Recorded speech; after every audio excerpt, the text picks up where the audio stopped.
Hvaljen Isus i Marija.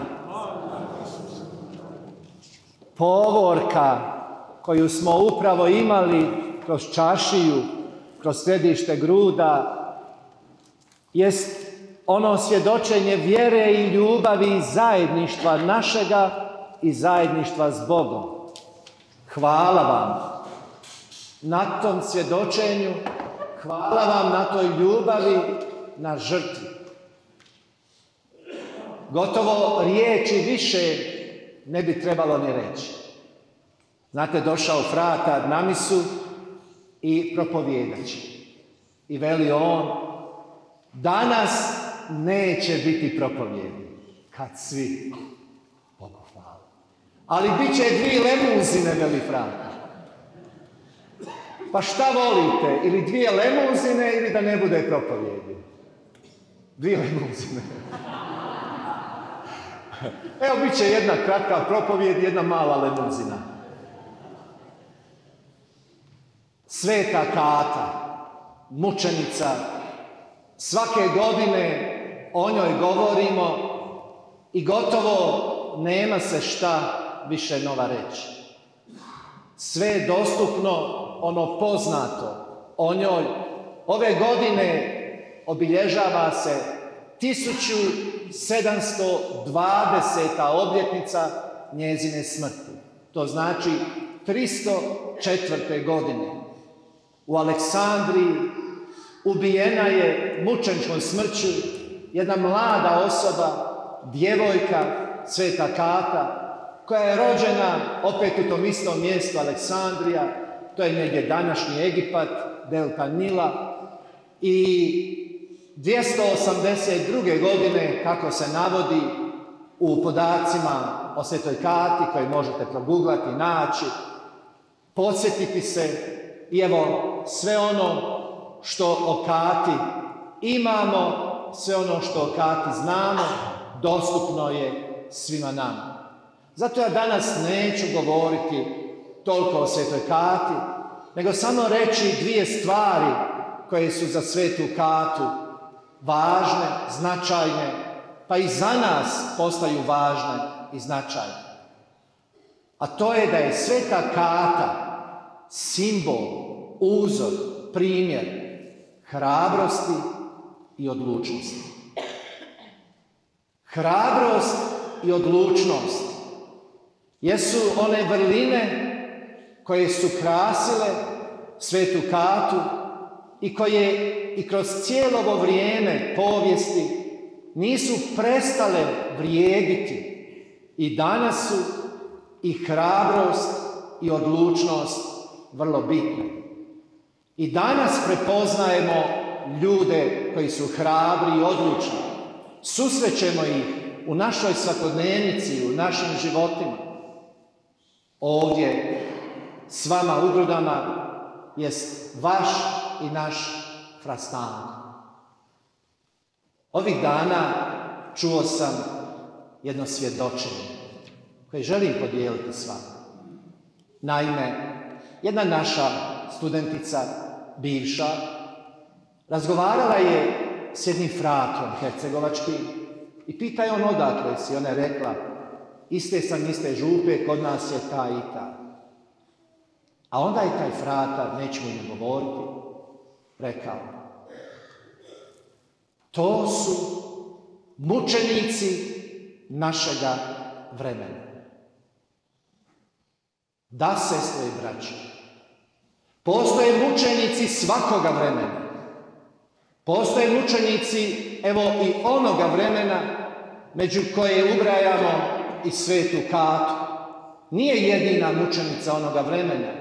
Mnoštvo njih, nepoznatih nama, anonimnih, tek poneki od njih jesu posebno istaknuti, izdvojeni i kao jedno nama na čašćenje dato mučeništvo i kao jedan primjer života hrabrosti i odlučnosti. Svako vrijeme i naše vrijeme ima svoje moderne, suvremene mučenike na raznim područjima. Bilo da je to obiteljski život, bilo da je to naš svakodnevni život, bilo da je to možda u crkvi, vjerski život ili majčinski, roditeljski život. Zato želim danas, evo tu poruku Svete Kate, koja je hrabra i odlučna žena bila, vjernica, mlada osoba, pokušati prenijeti i na sve vas, da tu hrabrost Svete Kate prepoznajemo, živimo, njoj se divimo i nasljedujemo.